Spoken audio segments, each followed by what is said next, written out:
Desde que estoy vendiendo en Mercado Libre, nos cambió la vida a todos. Nosotros tenemos una fábrica de colchones. En el año 2012 nosotros tuvimos el problema de que la cadena de pagos se nos desfasó y nos quebramos. Quisimos intentarlo una vez más. Cometimos el mismo error y nos volvimos a fundir. Realmente fue una catástrofe. Uno de nuestros socios, Hernán, dijo, ¿y si vendemos por Mercado Libre? En la primera acción, en el año 2014, en el Hot Sale, nosotros vendimos en 3 días, 2 meses de facturación. La sensación fue que encontramos el negocio. A medida que fueron pasando los meses, cada vez vendíamos más y entonces abrimos nuestros negocios, primero uno, después otro.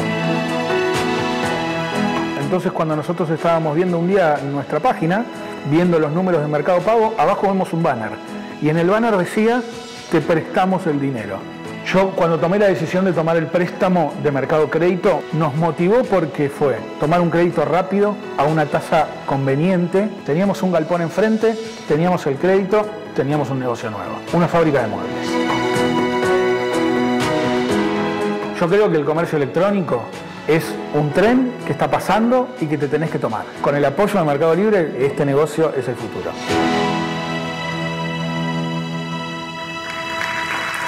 Me encantan estas historias, me encantan cómo un señor se da cuenta, registra que tiene una necesidad e inmediatamente detecta quién puede cumplir con esa necesidad y la sociedad es automática, es virtuosa. Es muy impactante cómo se juntan esa necesidad, ese recurso y el resultado es mucho más que ese intercambio.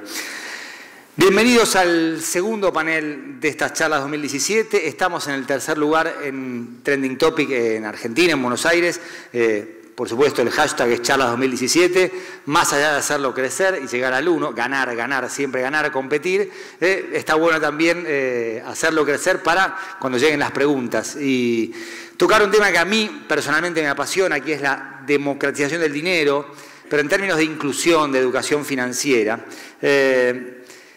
Es un gran momento fintech, es decir, la tecnología al servicio del sector financiero, pero como un intermedio, como una escala, en realidad es al servicio de las personas. Marcos Galperín dice algo muy interesante, y yo estoy de acuerdo. Dice, el dinero está atrapado en un sistema muy caro y muy ineficiente. El 50% de la gente no está bancarizada. Se vienen cambios muy importantes en este tema. Y quiero invitar a conversar de esto a Ossi Jiménez. Pido un fuerte aplauso para Ossi, que es vicepresidente ejecutivo de Mercado Libre. Forma parte de la gran familia de Meli desde el año 99, ingeniero, hizo su MBA en la Universidad de Stanford. Ossi, bienvenido, ¿cómo va todo? Escuchame una cosa, tenemos que hablar de algo muy importante. Taekwondo y runner no son compatibles. En alguna estás mintiendo. Vení por acá. O sos taekwondista o sos runner, las dos cosas no, y si son las dos cosas, explícalo. No, soy taekwondista. Bien, ahora sí, porque si no es imposible. Y ahora estoy muy enganchado con el CrossFit en los últimos años, pero taekwondista sobre todo. Ah, ok. ¿Y el runner de dónde vino? No sé de dónde vino. Fue un poquito sí, pero no. Ok, es más claro. hobby, Sí. es más hobby que otra cosa. Pues es imposible. Es imposible. O sea, son dos ejercicios incompatibles. Taekwondista, ¿y de dónde? ¿Cómo? Me interesa. Y hace más de 25 años. Ahora hace muchos años con la suerte de ser alumno de Edgardo Villanueva, que es un maestro que ha sacado muchísimos campeones del mundo, que son mis compañeros, no yo. Yo soy mucho menos talentoso, pero hace muchísimos años de taekwondo. Sí, y cuando ganó Chris Manich, la dorada en Londres, ¿te miraban? Diciendo, acá está el taekwondista, está el especialista. Sí. Bueno, bienvenido, por favor. Fuerte aplauso para Ossi Jiménez. Esperen que aquí vuelvo. No me llevo bien con esta tableta, pero es problema mío. La tableta no tiene nada que ver. Voy a presentar a Sebastián Cadenas, emprendedor, estudió economía, vivió en Nueva Zelanda, en Estados Unidos. Hoy es CEO de Increase, un excelente ejemplo de cómo se puede potenciar un negocio con soluciones de fintech, así que pido un fuerte aplauso para Seba. Seba, bienvenido. Mirá, a ver, quiero verte la cara. No tenés tanta cara de dormido, porque Beltrán, tu hijo, nació hace una semana. O te deja dormir, o la que se despierta es tu mujer. la cara no dice lo que... O la cara, claro, o la cara no. A ver si está prendido el micrófono. Ahí va. Ahí está. Ahí está. Explícame el tema, porque o una cosa o la otra. No, Beltrán... Primero, felicitaciones. Gracias. Nació el miércoles pasado, súper bien, y ayer a la noche volvieron a casa, así que hubo una intervención en el medio, pero súper felices. ¿Primer hijo? Tercero. Tercero, tú tienes experiencia, escuchame, vamos a empezar por ahí. Pero bueno, felicitaciones y bienvenido, por favor. Un fuerte aplauso para Sebastián. Gracias. Hay más, claro que hay más. Es jurado de diferentes competencias de planes de negocios, mentor de la Fundación Endeavor, profesor de la Cámara y de la Cátedra de Emprendimientos de la Facultad de Ingeniería de la UBA, organizador de TEDx Río de la Plata y además fundador del Instituto Baikal, que está muy involucrado con proyectos relacionados a la ingeniería financiera, los medios y el diseño sustentable. Pido un fuerte aplauso para Emiliano Chamorro.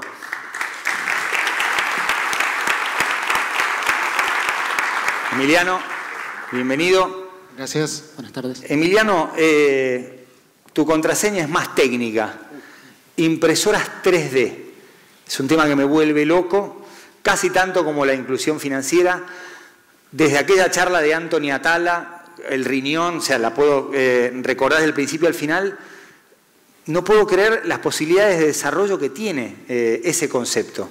Impresoras 3D a lo mejor es como una de esas típicas promesas incumplidas hasta que se pasan a cumplir. Exacto. Porque era algo como... Con lo que iba a pasar todo, no pasó nada y en cualquier momento pasa. Digamos, ayer nos pidieron una cotización, por ejemplo, para hacer viviendas sociales con impresoras 3D. Eso transformaría un montón de cosas, pero todavía no pasa. O sea que estamos ahí entre la promesa incumplida y poder hacer algo. Que no pasa y pasa... No pasa una era. O sea, es el típico, me preparé 40 años para este éxito del día a la noche. Sí. Bueno, bienvenido, Emiliano, por favor. Fuerte aplauso para Emiliano también. Quiero empezar con vos, Marcos habla del 50% de la población no bancarizada. ¿Cuál crees que es el mercado que los bancos dejaron libre? No hablo de mercado libre, sino el mercado que los bancos dejaron libre.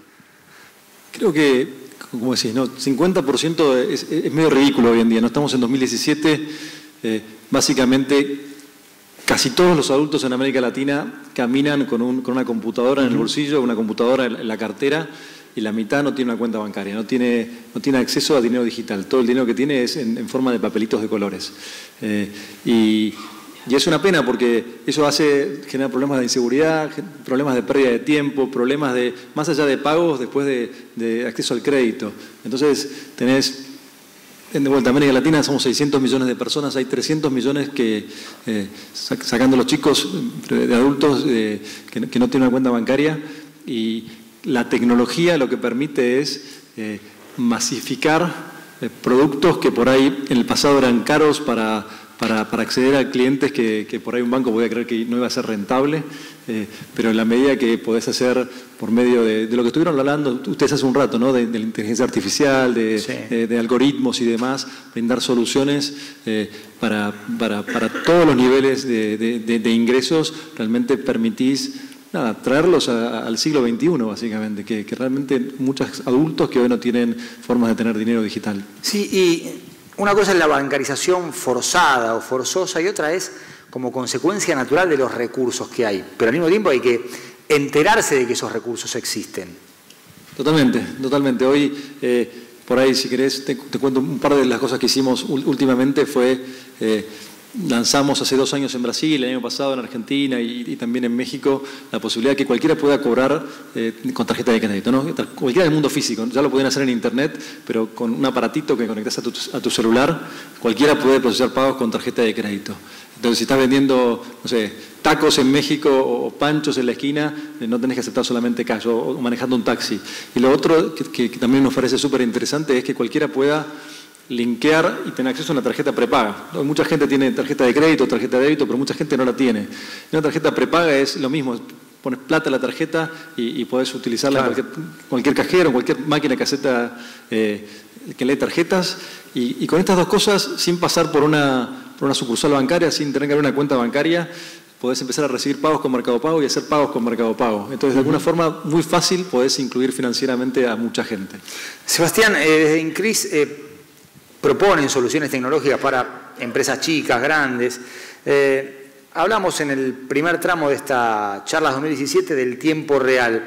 ¿Puedes resumir brevemente la propuesta? Y me interesa también que hagas foco en el diferencial del tiempo real y cómo lográs, a partir de ese diferencial, hacer tu propio diferencial. Dale, gracias. Hoy las tarjetas tardan mucho tiempo en pagar. A los comercios, cuando nosotros vamos y compramos un producto, si pagamos con una tarjeta de débito, al comercio le van a tardar 48 horas en acreditarle los fondos. Si pagamos con crédito, 18 días. Si pagamos con crédito de otra marca, 30 o 60 o 90 días. Entonces los comercios no saben cuándo van a recibir cada una de las ventas que nos hacen a nosotros. No pasa con los que venden por Mercado Libre, pero sí pasa en el mundo físico. Sí, vas a un centro comercial, por ejemplo, pagas con tarjeta y te puede pasar lo que estás contando ahora, al propietario del negocio. Al propietario del negocio le pasa eso y además le pasa de que le hacen muchos descuentos de cada una de esas ventas. Sí. Aranceles, costos financieros, promociones bancarias. Entonces es muy difícil controlar, es imposible, o era imposible controlar cuándo iban a recibir los fondos y cuánto les habían descontado. Y eso promueve el efectivo, porque si de 400 me haces descuento, si lo cobras 60, 90 días, y el efectivo es aquí y ahora, bueno, hasta prefiero resignar, me das 350 en efectivo y hay muchas... Primero tengo la plata ahora, o sea, el billete, y el resto, digamos... No lo tengo, pero al mismo tiempo tengo la certeza del aquí y ahora. Y además rompe un mito de que pensaban que vender con tarjeta costaba 10%. Claro. Y que no, que el costo de tarjeta es solamente el arancel. El resto se puede recuperar, no pagando 2 veces impuestos, entendiendo la promoción que incremento tuvo de ventas, administrando un contracargo. Entonces hay mucho que si lo administran bien, lo pueden pasar a su margen y no lo tienen que pasar a un costo. ¿Y eso cómo lo detectaron y cómo se lo comunican al que alquila el local, al dueño? Mirá, esto se puede hacer. Y el tipo termina diciendo, ya está, ¿sabés la cantidad de veces que me dijeron que se podía hacer? Bueno, ¿cómo lo demostrás que se puede hacer? Lo vimos en carne propia. Me imagino. Y es difícil porque nadie busca en internet eso, pero... La verdad que se va corriendo la voz, hoy hay un poco más de 10.000 comercios que lo usan y existe una solución. Emiliano, estás muy involucrado desde la mentoría en proyectos relacionados con robótica, ingeniería financiera, diseño sustentable. Estás involucrado en proyectos de mentoría desde la Universidad de Itela, el Emprenditela, la Universidad de Buenos Aires, Emprending es el nombre. Sos mentor de la Fundación Endeavor y jurado en diferentes competencias. Metiéndonos en lo que es el panel, ¿qué novedades nos puedes contar respecto del mundo fintech en este contexto emprendedor en el cual vos te movés? ¿Qué ves? ¿Qué detectás que hoy se está gestando y que vos estás, digamos, tratando de impulsar desde distintos lugares? Bueno, hay varias cosas. Una es que la impresión que tengo es que estamos en un buen lugar para hacer esto. Viste que siempre hay innovaciones que tienen sentido en un lugar determinado. Y Argentina tiene históricamente su sistema financiero roto por la desconfianza de las diferentes crisis que hubo en el país, sobre todo la del 2001. La gente no confía en el banco. Entonces, eso fue suplantado por actores financieros que hacían de bancos no siendo bancos, como por ejemplo los fideicomisos al costo. O sea, la gente ahorraba, el médico ahorraba a fin de año y en vez de depositar esa plata en el banco y que el banco se la preste a un desarrollador para que haga un edificio y se la preste a quien necesita la vivienda y tiene un sueldo pero no tiene ahorros para que compre ese edificio, ese departamento a 40 años, que es como funcionaría un país con sistema financiero, acá directamente le precompraba al desarrollador salteándose el banco. Claro. Entonces, al estar roto el sistema financiero, es un terreno muy fértil para hacer innovaciones financieras. O sea que si tenemos buena probabilidad de que cosas financieras interesantes salgan de Argentina justamente por no tener un sistema financiero sólido. Y hay un contraste entre la capacidad, la creatividad de los argentinos y lo que es la estructura del país como obstáculo permanente para, mira, esto me surgió, lo pensé, lo imaginé, lo desarrollé, pero no lo puedo aplicar. Yo creo que los obstáculos en general son problemas y los problemas son nafta para innovación. Claro. O sea, después otro tema distinto es poder escalar eso. Claro. Y escalar eso sí requiere un ambiente más favorable. Y sobre todo que los argentinos tenemos esa dualidad de ser probablemente muy creativos y muy inconstantes. O sea que es difícil cuando a alguien le va bien que no diga vendo todo y me voy a la playa, y que diga, bueno, de esto voy a hacer un estándar y voy a ir para adelante. Digamos, Mercado Libre es una notable excepción en ese sentido, y es lo admirable. El bar en la playa... Claramente, es una fuerza muy argentina. Sí. Y que durante mucho tiempo fue como mirada de forma virtuosa. Uy, qué bueno, se puso un bar en la playa. Claro, se puso un bar en la playa, está fenómeno. Tal vez yo haría eso, no digo que no es un juicio, lo que digo es muy difícil que se cambien cosas importantes si al primer éxito uno se sale del juego y se va a la playa al bar. Sí. Pero más allá de eso, me parece que hay otras dos cosas interesantes.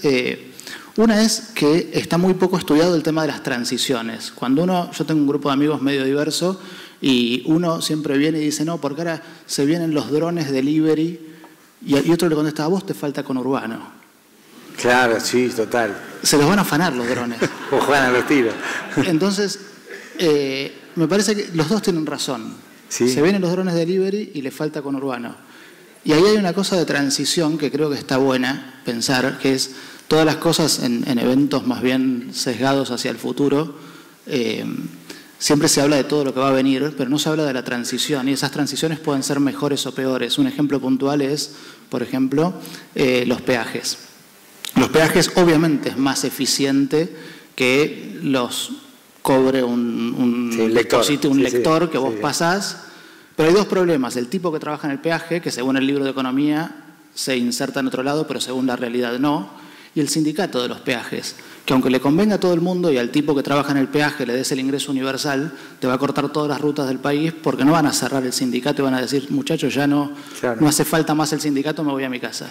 Entonces hay factores de poder real, camiones autónomos habían hablado antes, que son transiciones que probablemente en 10 años lleguen, pero pueden llegar de manera muy violenta y disruptiva, con factores de poder muy claros hoy, o pueden llegar de manera más amigable si eso se hace mejor. Ossi, ¿qué es mercado crédito? Mira, cuando empezamos Mercado Pago fue para solucionar un problema a compradores y vendedores que les costaba en Mercado Libre poder cobrar con muchos medios de pago y poder pagar con muchos medios de pago. Y lo mismo nos pasó hace 2 años, vimos la necesidad en Mercado Libre y en Mercado Pago de que muchos de las empresas que venden les costaba acceder a créditos en el sistema bancario. ¿Por qué? Porque muchas veces por ahí tenían la mayor de sus ingresos de vender en Mercado Libre y demás, no tenían un buen veraz o lo que fuere, y nos dimos cuenta que nosotros con la información que teníamos podíamos hacer un scoring y prestarles nosotros mismos plata básicamente. Y el objetivo inicial era y es que ayudarlos a vender más. Entonces, si vos vendés en Mercado Libre, si el señor vende colchones en Mercado Libre y viene una fecha donde va a vender muchos colchones porque es hot sale o porque se vienen las fiestas o por lo que fuere, podemos prestarle hasta 2 meses de ventas y nos lo paga a lo largo de 12 meses. Y eso le permite vender más, porque puede comprar más stock, porque puede mejorar su negocio o porque puede hacer lo que fuere. Comenzamos en Argentina el año pasado, después lo expandimos a Brasil hace pocos meses y hace unas semanas lanzamos en México. En Argentina otra cosa interesante que estamos haciendo es haciendo un piloto de prestarle también a consumidores, a gente que habitualmente compra en Mercado Libre. Le decimos, te prestamos nosotros plata para que la próxima compra la compres en Mercado Libre financiado por Mercado Libre. Interesante eso, darle una herramienta más al consumidor, o sea, desde el punto de vista, bueno, querés comprar, no tenés en este momento, yo te presto siempre y cuando, digamos, sea dentro del canal Mercado Libre, digamos, que se haga todos los pasos desde ahí. Sí, correcto, a través de Mercado Libre o incluso utilizando Mercado Pago, sea dentro de Mercado Libre o fuera de Mercado Libre, pero es una herramienta más. Te agrego a las opciones que tenías para comprar hasta ahora, una más, si te conviene, usala y creemos que podemos ofrecerle alternativas convenientes porque de vuelta tenemos mucha información sobre la gente que opera en Mercado Libre y nos sentimos cómodos prestándole plata. Me interesó lo que planteaste del seller, del vendedor. Tenemos un video que puede complementar mucho esta parte de la charla sobre la democratización del dinero. Dale. La la felicidad que me da a mí despertarme a la mañana e ir a trabajar es un poco atípica. Soy Sebastián Cohen, director de Alclick. Somos una tienda online. Alclick empieza en 2005, fundada por mi hermano Martín. Al principio fue muy duro, toda la primera etapa de Alclick fue durísima. El 24 de diciembre yo estaba entregando PlayStation a las 10 de la noche. En Alclick buscamos todo el tiempo la excelencia y la mejor atención al cliente. Por eso tenemos 0 calificaciones negativas. Nos enteramos de Mercado Crédito por la plataforma. La verdad es que nos pareció una buena oportunidad, más que nada por la simpleza. Yo me acuerdo cuando nosotros empezamos, no había ninguna manera de que alguien te preste plata para hacer esto. Hoy Alclick Argentina se está mudando a un lugar muy lindo, muy moderno. Así que el crédito nos sirvió para todas estas decisiones y estos pasos que estamos dando juntos. Hoy Alclick tiene un solo socio, que es Mercado Libre. Con los mejores partners de Mercado Libre trabajamos con todos. Hace, yo diría, 1 año y medio la relación entró en una curva de crecimiento muy profunda que llegó al punto de la expansión regional. Hoy ya somos Mercado Líder Platinum en México. La idea ahora es llegar a Uruguay. Realmente para nosotros es nuestro aliado estratégico, sin lugar a dudas. Mercado Libre cambió mucho mi vida, realmente. Nos sentimos felices y la verdad estoy muy contento de que así sea y hacemos todo lo posible porque eso siga siendo así.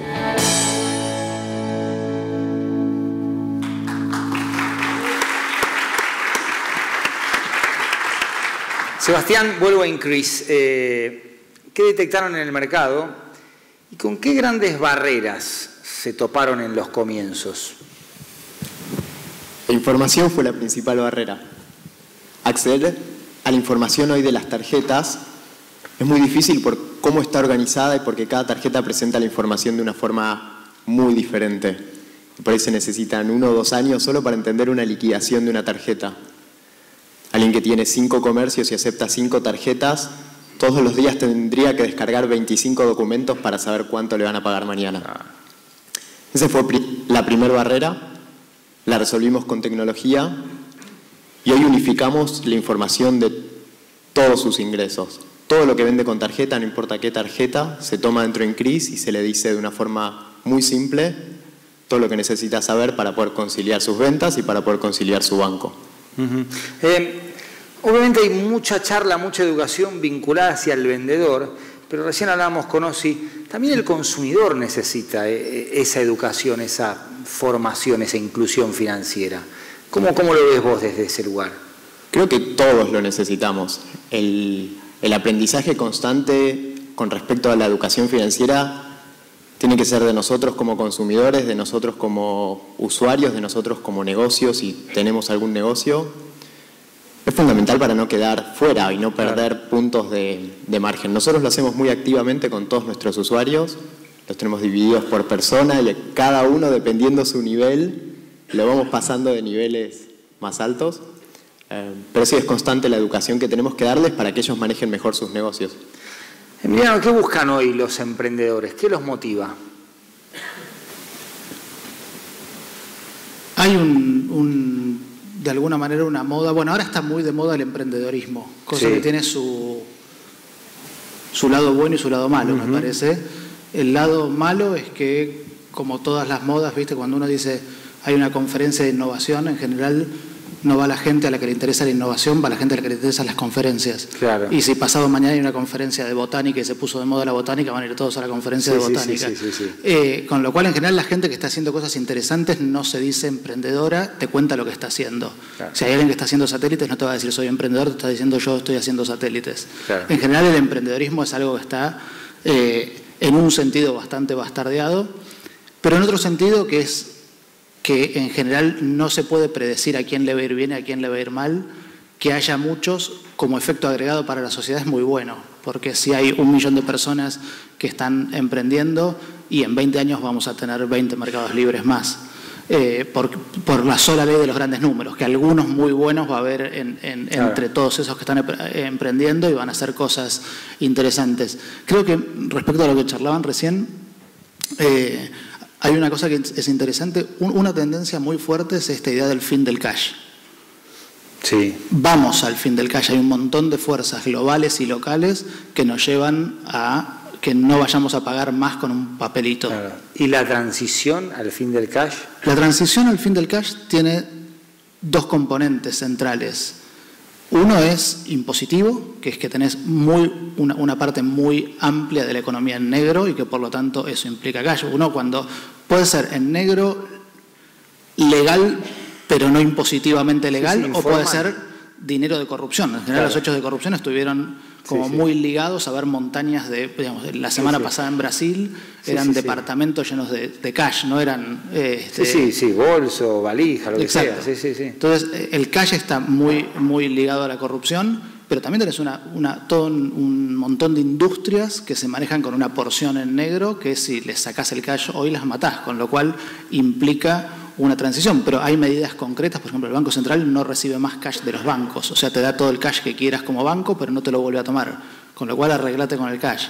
Para ir a Mar del Plata, digamos, en Mar del Plata necesitan mucho cash en verano y no en invierno, con lo cual son camiones llenos de dinero que van a Mar del Plata y vuelven, como si mandáramos las cartas todavía a mano. Y entonces hay una tendencia muy fuerte de reducción del cash. Y la otra, que me parece que es interesante para los emprendedores, es ampliar un poquitito la idea de democratización del dinero a democratización del capital.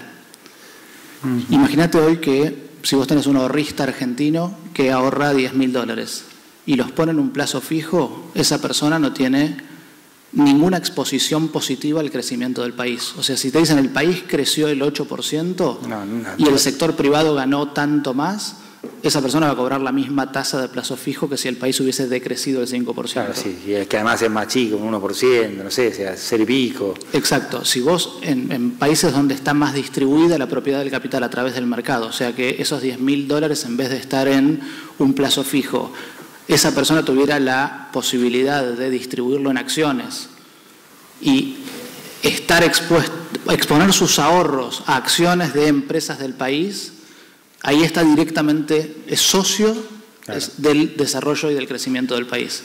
Y eso es algo que está muy concentrado hoy en Argentina y que va a haber un montón de instrumentos en los próximos años para democratizar. Creo que es más interesante inclusive democratizar ese acceso a los medios de producción y al capital que democratizar el cash como medio de pago. Osvaldo Eossi, ¿qué es lo que personalmente te entusiasma más respecto de este concepto de democratizar el dinero? Creo que las oportunidades que genera, ¿no? Si hoy pensás todo el tiempo que se pierde, ves, no sé, gente haciendo colas para pagar las facturas cuando lo puedes pagar desde el teléfono, o incapacidad de aceptar medios electrónicos, y después cómo en general el crédito es un impulsor de crecimiento de un país, básicamente, ¿no? Y cuando vemos que el crédito como porcentaje del Producto Bruto en Argentina es menos de la mitad de lo que es en Uruguay, o la sexta parte de lo que es en Brasil, o menos de un noveno de lo que es en Chile, sentís que hay una oportunidad gigantesca. Entonces, en la medida que podemos tener todos nosotros nuestras finanzas, y todo el mundo tiene acceso a las finanzas digitalizadas, es más fácil para cualquiera prestar, porque podés prestar cuando ves la historia de transacciones que tuvo la persona, saber los ingresos que tiene la persona y demás. Entonces, esto de poder expandir la cantidad de gente que tiene acceso eventualmente al crédito, creo que es lo que más motiva atrás del crecimiento de la digitalización del dinero. Pienso en un ejemplo básico. Uno tiene que hacer una compra del supermercado, la compra sale 800 pesos. Tiene el efectivo y también tiene tarjeta de débito. Voy a dar mi caso particular, o lo que pienso del tema. Si uno paga con efectivo, paga 800 pesos, le vuelven 200, se guarda el ticket, obviamente con rendición de gastos, contador mediante, uno guarda el ticket, pero a veces no lo tirás. Entonces vos sabés que gastaste, pero no sabés cuánto. Si lo haces con tarjeta de débito y mirás tu resumen, sí señor, usted gastó tanto, 800 pesos.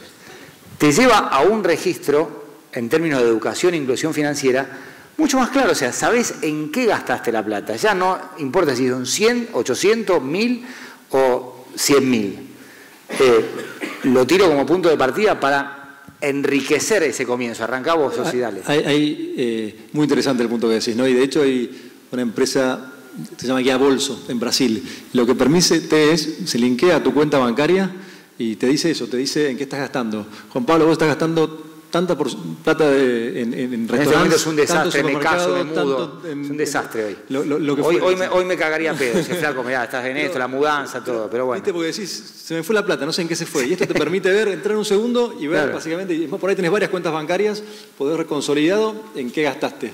Y a su vez después te puede ofrecer crédito dado el nivel de ingresos que tenés y en cuánto gastás y cuánto crees que podés pagar. O te puede decir, mira, estás pagando mucho por este crédito inmobiliario y demás, y ofrecerte una alternativa. Mira, eso en Brasil. Eso es en Brasil. Sí, Guía Bolso está en Brasil. Hay una empresa que hace lo mismo en Estados Unidos que se llama Mint, que fue adquirida por Intuit. Ellos habían empezado el modelo de negocios. Y una tendencia mundial es que está creciendo muchísimo, está casi duplicándose año a año la cantidad de cuentas bancarias en el mundo que están conectados a un tercero.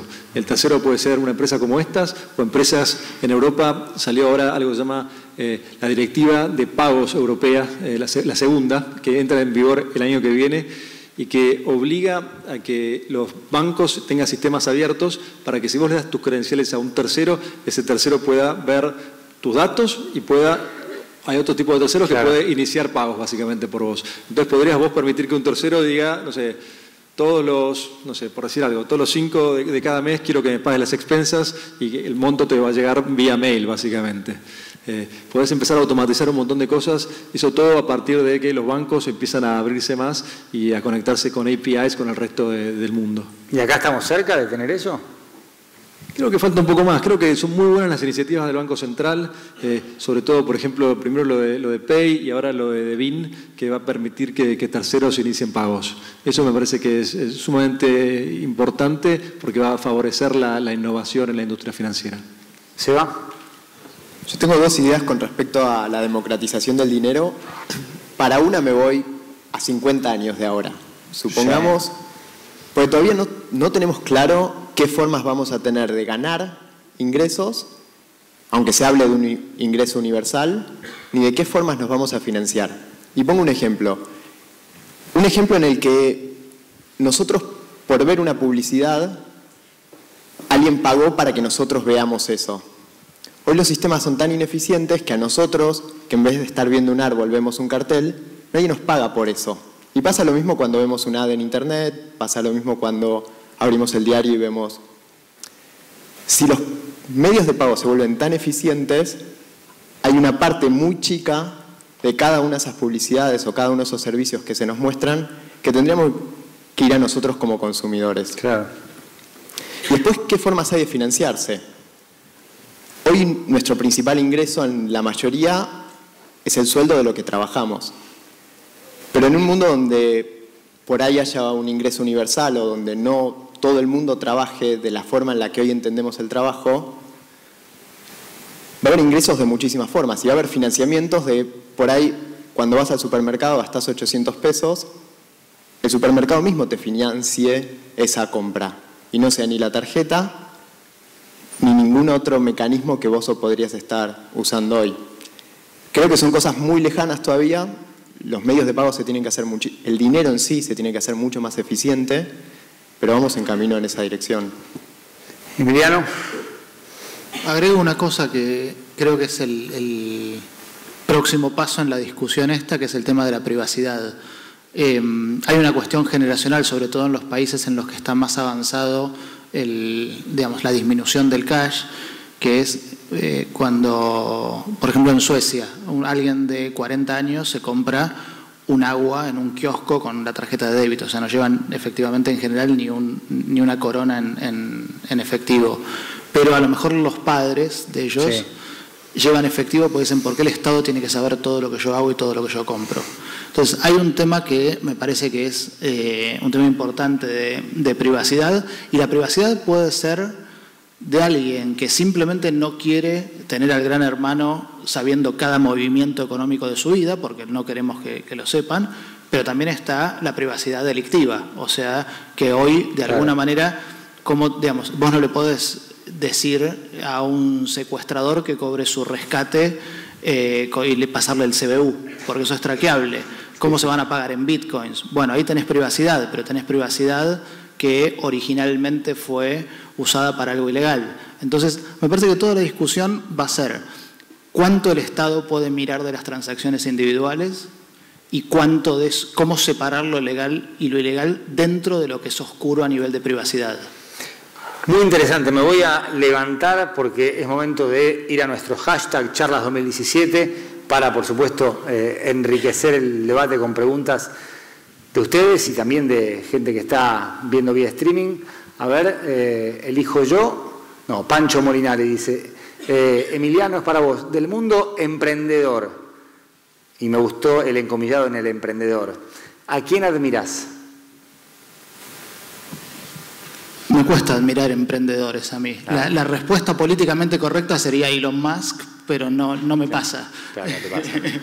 Es como que es un alert la palabra emprendedor para, digamos, el humo y la comercialización y todo eso. O sea, es como que... Sí, un poco me lo dijo mi viejo cuando yo laburaba en un bar hacía 10 años y me decía, ¿qué haces? ¿Cómo le explico a mis amigos psicoanalistas de qué laburás? Y hasta que surgió esta palabra le dije, listo, decirles que soy emprendedor y se acabaron todos los problemas. Antes si no era como un vago, no sé, alguien que está en un bar laburando. O sea, me parece que es más una cobertura social ser emprendedor, pero yo admiro bastante a gente como Warren Buffett, como Taleb, gente que creo que entendió el sistema capitalista de una manera interesante y entendió lo malo del sistema capitalista también de una manera interesante. ¿Y de Taleb lo que más te interesa es Cisne Negro o detrás de ese gran impacto hay un montón de cosas que nos perdemos? Cisne Negro me parece que fue la jugada de marketing de Taleb después de desarrollar su pensamiento. Hay un libro previo al Cisne Negro que se llama Full by Randomness, o sea, Engañados por el Azar, que es un libro que no tiene... Viste que siempre uno tiene que tener una banderita, o sea, para Gladwell fue el tipping point, para Taleb fue el Cisne Negro, o sea, tienen que tener como una figura, porque eso es como construye su marca personal. Pero antes de eso tiene un libro en el que básicamente es la idea de que nosotros estamos engañados por el azar, en el sentido de que, bueno, Borges también lo decía, el éxito y el fracaso son dos impostores, o sea, nosotros, el éxito y el fracaso están mucho más debidos al azar de lo que nosotros creemos, pero después explicamos para atrás y escuchamos a un emprendedor exitoso que nos dice cómo hizo. Yo en las clases en la facultad muchas veces lo que hago es, agarro y le pido a todo el mundo que saque una moneda y tire cara o seca. Y entonces a los que tiran cara siguen tirando y los que tiran seca se la guardan hasta que, si son 400, la última la hicimos acá, quedan algunos que tiraron 6 caras seguidas. Entonces los invito al frente a explicar cómo son tan buenos tirando cara. Entonces, esto es una idea muy robada de Taleb, y esa es un poco la idea, que estamos engañados por el azar, que a lo mejor un emprendedor simplemente fue eso sin algo tan evidente como una moneda. Sí, me gusta que valores y pongas en contexto el concepto de azar, tan importante en los deportes, por ejemplo, también, ¿no? ¿Tenemos más? A ver. Para Ossi, ¿cómo funciona el scoring en Mercado Crédito? Pregunta Matías Rossi. Dale, es interesante. Creo que tiene que ver con la primera charla que tuvimos hoy, básicamente, ¿no? Sí. Tenemos mucho estamos haciendo mucho de Machine Learning, miramos muchas variables. Entonces, algunas son bastante obvias, ¿no? Desde cómo vienen evolucionando las ventas de una persona en Mercado Libre o a través de Mercado Pago, pero también miramos, no sé, qué feedback le dan la gente que le compra, si tiene buena reputación o no tiene buena reputación, qué tan rápidos son para entregar mercaderías. Y después miramos, el sistema lo que hace es mirar, tenemos un montón de variables y mira y encuentra combinaciones de variables que por ahí nosotros no nos daríamos cuenta que son relevantes y que terminan resultando en buenos pagadores. Es un sistema que va aprendiendo continuamente. Desde que empezamos, lo que después decimos es si la persona a la que le prestamos nos pagó bien o no nos pagó bien. Claro. Entonces va continuamente aprendiendo cuáles son las variables que hacen que una persona nos pague bien.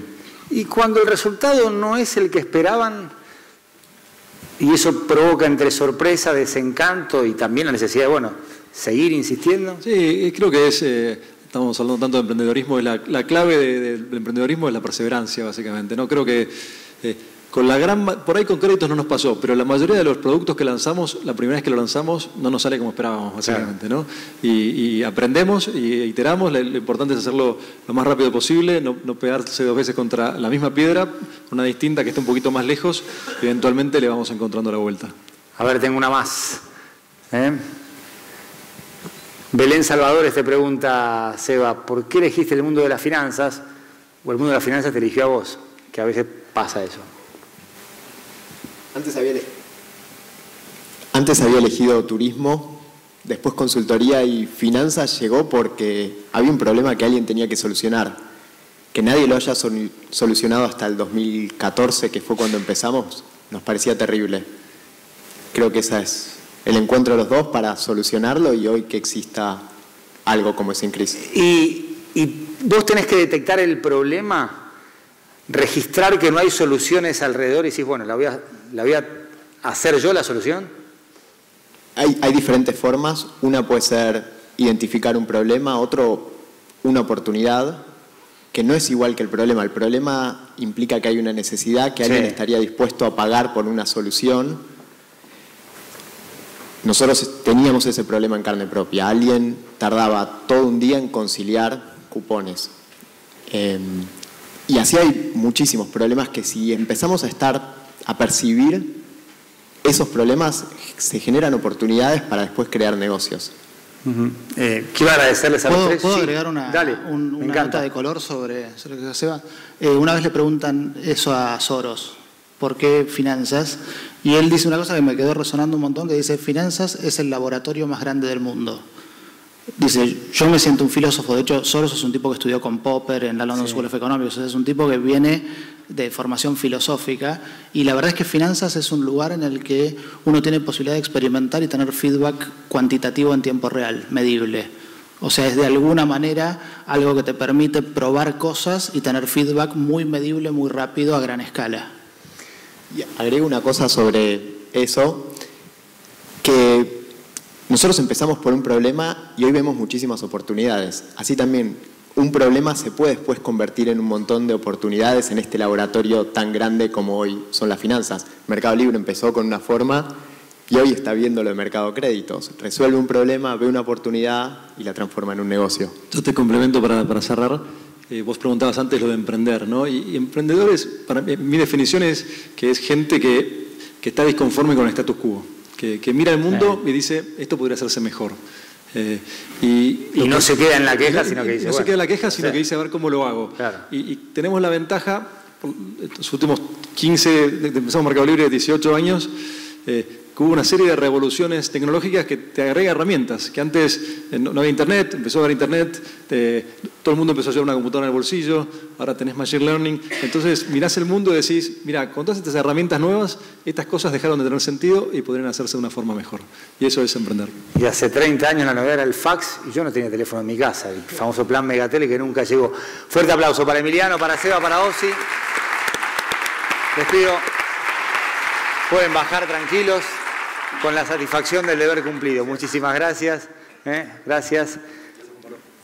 Placer, Ozzy. Esto no ha terminado. Le pido por favor a John Summers, el anfitrión, el VP de Mercado Libre, que suba.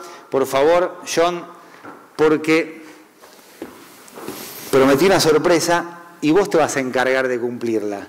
Yo no tengo nada que ver. Yo la prometí, me hago cargo, pongo la cara, pero ahora es todo tuyo, así que disfruten porque va a ser un momento muy, muy especial de esta jornada.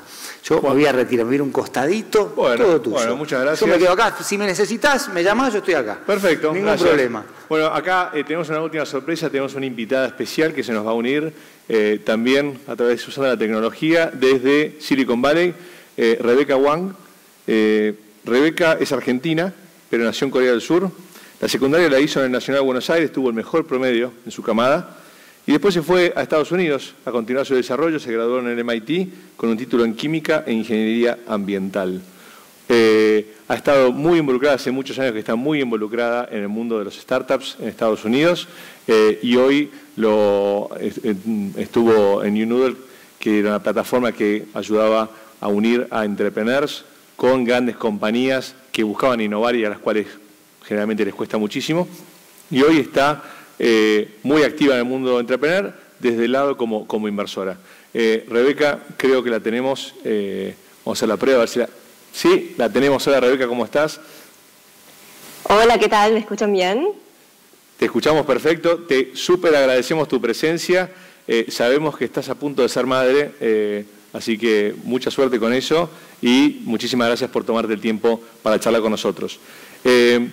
Como sabrás, hoy estamos ahora, sos el cierre de nuestro evento acá en Buenos Aires y lo que hemos estado hablando muchísimo hoy de dos grandes temas, todo lo que es la cuarta revolución industrial o cómo la tecnología, la conectividad va a influir, la conectividad en el mundo físico va a influir nuestros espacios de trabajo y cómo va a cambiar nuestro día a día. Y tuvimos un segundo panel focalizado en todo lo que son innovaciones fintech.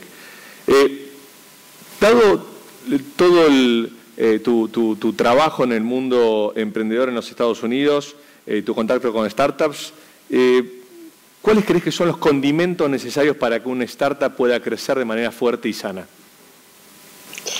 Bueno, primero, muchas gracias por la invitación, queriendo poder participar remotamente. He escuchado la última parte del panel y súper interesantes las charlas, así que primero, muchas gracias por invitarme. Yo creo que para las startups, bueno, todos los inversores van a hablar sobre el equipo, tener un mercado que es lo suficientemente grande, que valga la pena gastar 5 a 10 años de la vida de uno para tratar de resolverlo. Pero cuando uno ve el éxito de estas compañías en las etapas de crecimiento, yo creo que tiene que ver con dos cosas.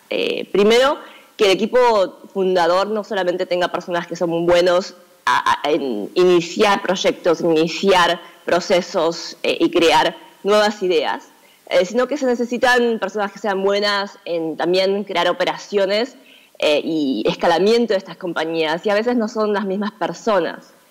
Dos, yo creo que también se necesita una red de personas que apoyan a la compañía, inversores, advisors, también un grupo de otros CEOs y fundadores que puedan apoyar con ideas y con soluciones a problemas que se presenten.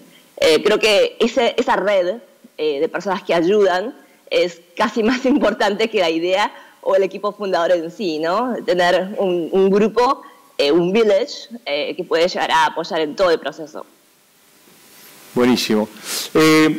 Dijiste que estuviste escuchando, tuviste la suerte de escuchar la última parte del panel sobre democratización del dinero. Hubo muchísimo... tocamos varios temas relacionados con todo lo que es la gran innovación en el mundo del fintech, los pagos móviles, de créditos. La verdad que hay muchísimo cambio que ya está ocurriendo y muchísimo más por venir si escuchamos a nuestros panelistas. Vos que estás en el centro de la acción ahí en Silicon Valley, ¿cuáles crees que son los cambios más importantes o más relevantes que estás viendo en el mundo de fintech? Bueno, en fintech hay dos cosas, hay dos tendencias que me gustaría mencionar. Una, en Estados Unidos incluso una tercera parte de la población no tiene acceso a crédito y especialmente el grupo millennial no están tan emocionados con usar el plástico, ¿no? La tarjeta de crédito, los instrumentos tradicionales de financiamiento. Entonces, hay un mercado en efectivo en Estados Unidos que muchas veces se debe a preferencias personales y no porque no tienen ese track record para acceder al crédito. Entonces, hay mucha innovación en este ámbito en donde se están creando nuevas soluciones que le dan más poder al usuario, al consumidor, para controlar los presupuestos, para entender dónde va el dinero, para entender cómo pueden llegar a lo mejor pagar con micropagos los créditos que uno puede llegar a tener a través de consumo diario, ¿no? Es una tendencia que, creo que se basa en crear soluciones tecnológicas que sean muy amigables al usuario y que puedan proveer más información y poder al consumidor. La segunda tendencia es que, el dinero está ahora mayormente controlado por mujeres y esta tendencia está creciendo tanto en el consumo como en el manejo de patrimonio personal y de la familia. En otras palabras, el 80% de todo el consumo en Estados Unidos y en el mundo está controlado por un consumidor femenino. Entonces, hay muchos productos que ahora dicen, si la mujer es la que está controlando el consumo familiar, por ejemplo, no deberíamos crear productos que tengan una interfase que sea más amistosa a un consumidor femenino, que tenga, bueno, tanto features como también funcionalidad que sean más útiles para una mujer. Por otra parte, se estima que para el 2020 más o menos casi el 70% de todo el patrimonio de las empresas familiares y de las familias va a pasar a manos de herederas mujeres. Entonces, bueno, los instrumentos financieros de los grandes bancos también están creando productos que tienen como targets a la perspectiva y a las preferencias de las mujeres. Entonces, bueno, esas dos tendencias yo creo que hace que haya un cambio en la forma en que se diseñan estos productos y se envisionan la funcionalidad que se desea en el mercado, que, bueno, tiene mucha diferencia con cómo se llegaba a pensar en años anteriores, cuando uno tenía en mente al típico consumidor masculino, en donde el fundador era un hombre, en donde el inversor era un hombre, y el target también era un usuario hombre, ¿verdad? Un gran cambio hacia el consumidor o la consumidora femenina, que va a ser la que tiene el control en muchísimos de los gastos de un hogar, y que lo va a tener muchísimo más a futuro. Sabes que en el primer panel hablamos mucho de el futuro del empleo y cómo estas nuevas tecnologías y todo lo que es inteligencia artificial va a impactarlo, cuáles son los riesgos, cuáles son las oportunidades. Vos hiciste mención hace un tiempo que no es necesario tener 20 años de experiencia para generar un impacto en la sociedad, y agregaste que hoy en día las empresas que tienen menos de 5 años de edad son las grandes generadoras de empleo. Dado que tenés la suerte de estar donde estás y de ver muchísimas cosas, ¿cuáles son tus impresiones con respecto al futuro del empleo en este mundo que se nos viene? Yo creo que tenemos unos tiempos bastante interesantes y en ciertos modos amenazantes para lo que es el mercado laboral tradicional. Ahora, cuando un estudiante, por ejemplo, se gradúa incluso de Stanford con una carrera tradicional, no está garantizado que ellos puedan conseguir un puesto que esté diseñado para los estudios que han cursado en la universidad. Muchas veces tienen que tratar de adaptar su perfil para poder encajar en un mundo que está buscando cosas que no se enseñan en los institutos tradicionales. Ya está pasando esto, y por eso yo creo que es necesario que todos, absolutamente todos, quieran ser o no emprendedores, tengan que aprender o puedan aprender metodologías de diseño y de emprendedurismo que puedan equiparlos para ser competitivos en el mercado de mañana, ¿no? Por otra parte, bueno, se estima que con toda la automatización, inteligencia artificial, vamos a pasar por un periodo en la historia humana que no ha tenido precedentes, ¿no? En donde la cantidad de trabajos y puestos de empleo no va a poder estar a la par con el número de personas que van a necesitar esos empleos, porque vamos a ser reemplazados por, bueno, este tipo de máquinas o de procesos automáticos. Entonces ahí es donde nos preguntamos cómo podemos crear estrategias para poder adaptarnos a esa nueva era, y yo creo que esta corriente de emprendedurismo, el de crear empleos o de trabajos o crear valor para uno mismo, es prácticamente una de las armas más eficientes para asegurarnos de que nosotros no seamos los que nos quedemos afuera, ¿no? de este pool de empleabilidad. Yo creo que estos cambios no van a ser en 50 años, sino que ya vamos a ver efectos en los próximos 5 a 10 años. Como te comentaba, yo enseño en Stanford justamente tecnología, innovación y emprendedurismo, y los chicos que se gradúan con carreras en ingeniería tienen mucha dificultad en conseguir trabajos ya hoy en día, y solamente los que pueden llegar a combinar esa materia, esa disciplina tradicional con conceptos de emprendedurismo y de liderazgo que se las rebuscan en crear una ventaja competitiva personal, son los que van a conseguir tener éxito en el mercado laboral. Así que yo creo que es un wake-up call para todos nosotros, especialmente los jóvenes, que bueno, no está garantizado que tener una carrera universitaria o un diploma les va a garantizar un empleo o un trabajo en el futuro. Sí, uno de los temas que salió en el panel, creo que consistentemente, fue el mantener la curiosidad intelectual. Esa es la mejor forma de adaptarse, esa capacidad de aprender y de desaprender constantemente a medida que el mundo en el cual trabajamos va evolucionando. Te hago una última pregunta y te saco un poco de guión más personal. Sos una ciudadana del mundo. Naciste en Corea, te criaste en Argentina, decidiste seguir tus sueños y te fuiste a estudiar a los Estados Unidos. ¿Cómo esta experiencia internacional, cómo esta experiencia de Argentina, para quizás gente en la audiencia o gente que nos está escuchando en el streaming, que quiere seguir sus pasiones desde la Argentina e ir a los Estados Unidos, ¿cómo se pueden preparar? ¿Cuáles son los desafíos que enfrentaste? ¿Cómo los enfrentaste? Sí, bueno, creo que estamos en un mundo que se está achicando cada día. Todos son globales en un modo. Viajar y conocer otras culturas se ha hecho un poco más fácil. Obviamente no es accesible para todos, pero en comparación a hace 20 años, cuando yo apliqué a universidades de los Estados Unidos, lo hice en papel, con aplicaciones a mano, usando máquinas de escribir en vez de computadoras. Bueno, hoy en día, ese exceso de información es realmente omnipresente, así que no necesita ni siquiera físicamente moverse uno para poder ser global, ¿no?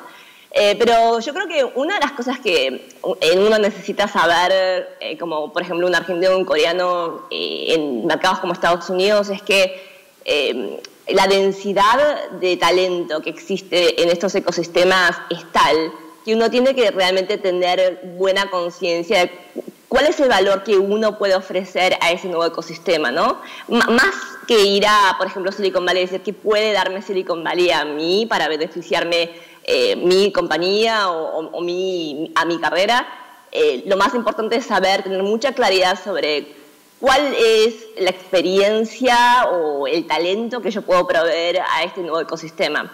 Porque eso es lo que va a preguntar Silicon Valley o Estados Unidos o Europa, ¿no? Lo que quieren saber es quién sos, cuál es tu experiencia, cuál es tu track record y qué puedes contribuir a esta comunidad. Entonces, es casi como branding personal de entender en qué aspectos tenemos alguna perspectiva única, alguna contribución o valor que pueden llegar a ser realmente interesantes o más escasos en un lugar como Silicon Valley.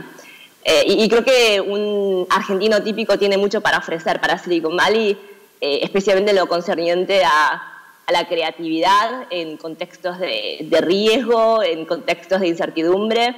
Tenemos bastante entrenamiento en este tipo de cosas y el emprendedor argentino es muy talentoso, tanto en la parte técnica como en la parte operativa. Creo que, habiendo conocido emprendedores en toda América Latina, casi no hay paralelo al emprendedor argentino.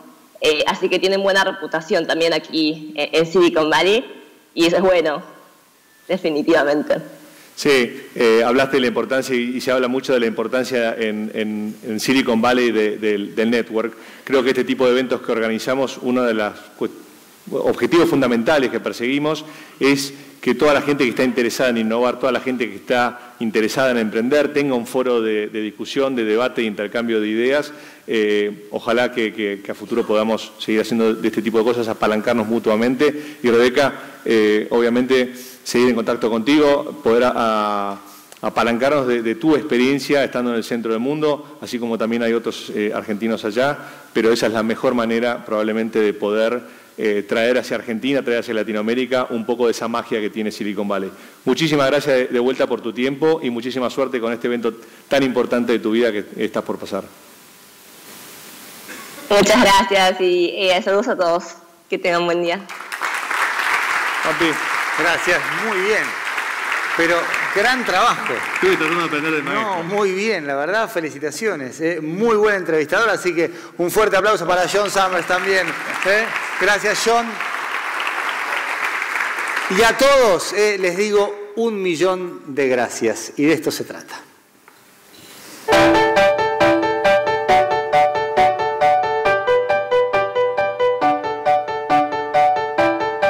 Siempre que te quieren marcar que algo es imposible, te dicen que las posibilidades son 1 en 1.000.000. Hoy en Mercado Libre logramos otro hito, que se vendan más de 1.000.000 de productos por día. Sí, 1 millón. Es decir, que si algo tiene una posibilidad en 1 millón, en Mercado Libre va a suceder, porque en Mercado Libre todo es posible todos los días. Queremos darte las gracias a vos por dejarnos formar parte de tu vida. A vos que nos elegiste a la hora de comprar la primera compu de tu hijo o ese auto que parecía estar solo en tus sueños. Y también a vos que te animaste a vender en Mercado Libre y abrir un local que no cierra nunca y atiende sin fronteras. Por todo esto, podemos decir que en Mercado Libre todos los días hay 1 millón de posibilidades. Y lo mejor es que esto recién comienza. 1 millón de gracias.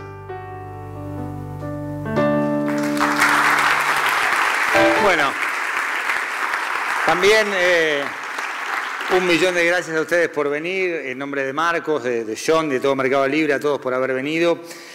Algo importante, nos importa mucho vuestra opinión, no dejen de completar la encuesta antes de irse y al entregarla retiren un localizador Bluetooth Gatnik.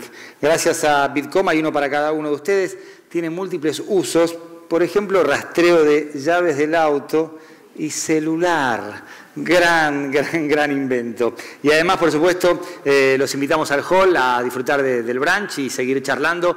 Muchísimas gracias a todos y nos reencontramos en la próxima Charlas Ideas con Futuro. Chau, gracias a todos.